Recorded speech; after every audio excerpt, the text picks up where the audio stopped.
মুহররম মাস শুরু হলো, এই মাসের কি বিশেষ কোনো ফজিলত আছে? এই মাসের করণীয় বর্জনীয় সম্পর্কে জানাবেন। হিজরি নববর্ষ উদযাপনের শরীয়ত সম্মত পদ্ধতি কি?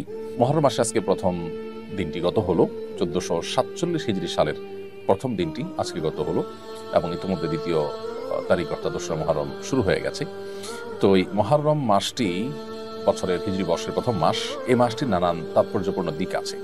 সবচেয়ে গুরুত্বপূর্ণ তাৎপর্যের দিক হলো যে এটি সম্মানিত 4 মাসের একটি এবং সম্মানিত 4 মাসের মধ্যে সবচেয়ে সম্মানিত মাস। বলতে পারি রমজানের পরে সবচেয়ে ফজিলতপূর্ণ মাস হলো এই মাসটি সম্মানিত মাস, যে মাসকে নবী সাল্লাল্লাহু আলাইহি ওয়াসাল্লাম শাহরুল্লাহ বা আল্লাহর মাস বলে আখ্যায়িত করেছেন। যদিও সব মাসই আল্লাহ, কিন্তু এটির বিশেষ মর্যাদা এটা প্রমাণ করে আল্লাহর মাস বলাতে নবী সাল্লাল্লাহু আলাইহি ওয়াসাল্লামের পক্ষ থেকে। দ্বিতীয়ত হলো এই মাসের করণীয়। এই মাসে আমরা বেশি বেশি করে নফল রোজা রাখার চেষ্টা করব, কারণ নবী সাল্লাল্লাহু আলাইহি ওয়াসাল্লাম বলেছেন আফদালুস সিয়ামি বা'দা রমাদান শাহরুল্লাহিল মুহররম।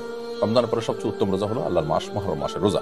এই মাসে আশুরার দিন রয়েছে, অতএব আশুরার দিন উপলক্ষে বিশেষভাবে 2 দিন ব্যাপী রোজা রাখা, 9 এবং 10ই মুহররম অথবা 10 বা 11ই মুহররম, এই দিন 2টা দিন রোজা রাখা হলো সুন্নাহ। এবং সেই সাথে এই দিনে আল্লাহ রাব্বুল আলামিন পূর্বের বিভিন্ন জাতিকে আল্লাহ তাআলা তাদের তওবা কবুল করেছেন, অনেকে আল্লাহ তাআলা উদ্ধার করেছেন, যেমন নাকি মুসা আলাইহিস সালামের নেতৃত্বে বনী ইসরাঈলকে আল্লাহ তাআলা বিপদ থেকে উদ্ধার করেছেন। তো আর অনেক ঘটনা এই দিনে ঘটেছে, সেই কারণে দিনটি নানা কারণে তাৎপর্যপূর্ণ এই দিনটি রোজা রাখা।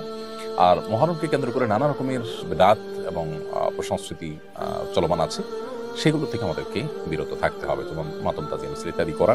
এই দিনে অর্থাৎ আশুরার দিনে কালবারাতে হোসেন রাদিয়াল্লাহু তাআলা নবী সাল্লাল্লাহু আলাইহি ওয়াসাল্লাম প্রিয় দৌহিত্র তিনি শাহাদাত বরণ করেছেন নির্মমভাবে জালিমের হাতে। সন্দেহাতীতভাবে এটি আমাদের জন্য বেদনাদায়ক একটি অধ্যায়, কিন্তু সেটাকে কেন্দ্র করে সারা জীবন বা বছরকে বছর শোক পালন করা এটা শরিয়া সিদ্ধ নয়। নবী সাল্লাল্লাহু আলাইহি ওয়াসাল্লাম তার ওয়াফাতেও আমরা এই ধরনের শোক পালন করি না। সবচেয়ে বড় কথা হলো নবী সাল্লাল্লাহু আলাইহি ওয়াসাল্লাম নিজে পরিষ্কারভাবে বলেছেন যে 3 দিন পর আর কোনো শোক পালন করা যাবে না, সর্বোচ্চ 3 দিন পর্যন্ত শোক পালন করা চলবে। একজন নারী যিনি স্বামী হারিয়েছেন, স্বামী মারা গেছেন, তার 3, 4 মাস 10 দিন পর্যন্ত শোক পালন করবেন। এছাড়া আর কোনো বছরকে বছর ধরে শোক পালন করার কোনো অপশন শরীয়তে নেই। সেসব কারণে তাজিয়া মিছিল ইত্যাদি এবং শোকের পোশাক পরা, মাতম করা, নিজের দেহে নিজে আক্রমণ করা এবং আরো নানাবিধ বিদআত আমাদের সমাজে প্রচলিত আছে, সেগুলো মুহররমকে কেন্দ্র করে আমরা বর্জন করে চলতে হবে, কারণ এগুলোর সাথে ইসলামের কোনো সম্পর্ক নেই। হিজরি নববর্ষকে স্বাগত জানিয়ে 2-1টি জায়গায় আনন্দ মিছিল হয়েছে, এ ব্যাপারে শরীর কোনো নিষেধাজ্ঞা আছে কিনা?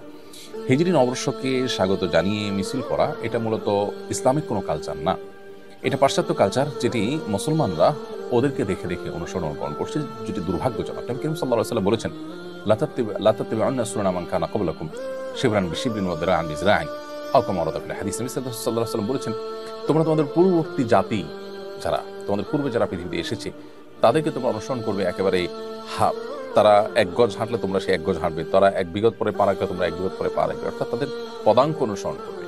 তখন সাহাবায়ে কেরাম বলেছেন হে আল্লাহর রাসূল তারা কি ইহুদি? নবী সাল্লাল্লাহু আলাইহি ওয়াসাল্লাম বলেছেন হ্যাঁ তারা সাকা। তো যে ইহুদি নাসারারা তাদের অনুকরণ করতে গিয়েই মূলত আজ নবী সাল্লাল্লাহু আলাইহি ওয়াসাল্লামের সেই ভবিষ্যদ্বাণীর বাস্তবায়ন আমরা দেখতে পাচ্ছি। সেটা করতে গিয়ে মূলত তারা যেরকম খ্রিস্টীয় নববর্ষকে উদযাপন করে ঠিক একইভাবে আমরাও হিজরি নববর্ষকে উদযাপন করছি।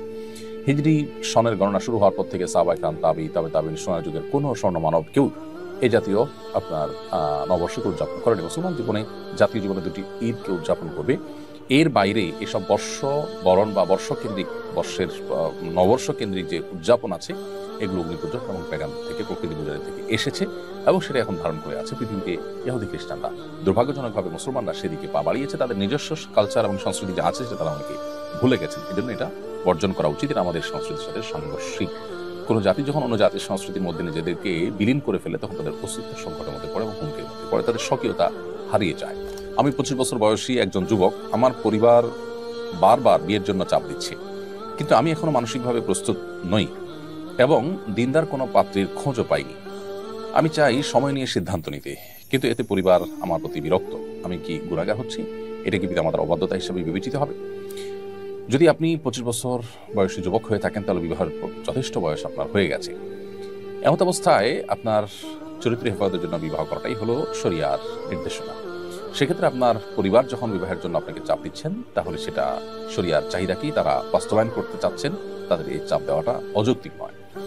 এখন প্রশ্ন হলো যে আপনি এই মুহূর্তে বিবাহ করার জন্য শারীরিকভাবে প্রস্তুত কিনা। শরিয়ার দৃষ্টিকোণ থেকে মোহর এবং স্ত্রীর ডাল ভাত জোগাড় করার মতো অবস্থা থাকলেই আপনি বিবাহ করতে পারেন। বিশেষ করে যদি চরিত্র হেফাজত করাটা ডিফিকাল্ট হয়, যুগের সবার জন্য ডিফিকাল্ট, পরিবেশটাই অত্যন্ত চ্যালেঞ্জিং। তো এই পরিবেশে যদি আপনি বিবাহ করলে আপনার ঈমান, আমল, আপনার তাকওয়া, চরিত্র হেফাজত করতে সহজ হয় তাহলে বিবাহ করাটা আপনার কর্তব্য। একদিকে আপনি উপযুক্ত বয়স হয়েছে আপনার, দ্বিতীয়ত হলো বাবা মা নির্দেশ আছে, তৃতীয়ত হলো আপনার বিবাহের নিড আছে, এবং চতুর্থত হলো আপনার সামর্থ্য আছে, তাহলে আপনার তাদের এই নির্দেশনাকে ডিনাই করাটা অন্যায়। হ্যাঁ, আপনি যদি উপযুক্ত পাত্রী খোঁজার জন্য যৌক্তিক সময় নেন, যে 2 মাস, 4 মাস, 6 মাস, তাহলে সেক্ষেত্রে সেটা অন্যায় হিসেবে বিবেচিত হবে না, কারণ অপাত্রে উপযুক্ত ক্ষেত্রে আপনাকে বিবাহ করতে সে নির্দেশ করে না। তবে অহেতুক আপনি মাসকে মাস, বছরকে বছর বিলম্ব করবেন, তথাকথিত পায়ে দাঁড়াবার নাম করে অনেক বেশি দেরি করবেন, এই সমস্ত বিষয়গুলো যদি আপনাকে বিবাহ বিলম্ব করতে উদ্বুদ্ধ করে, তাহলে সেটা হবে আপনার ভুল।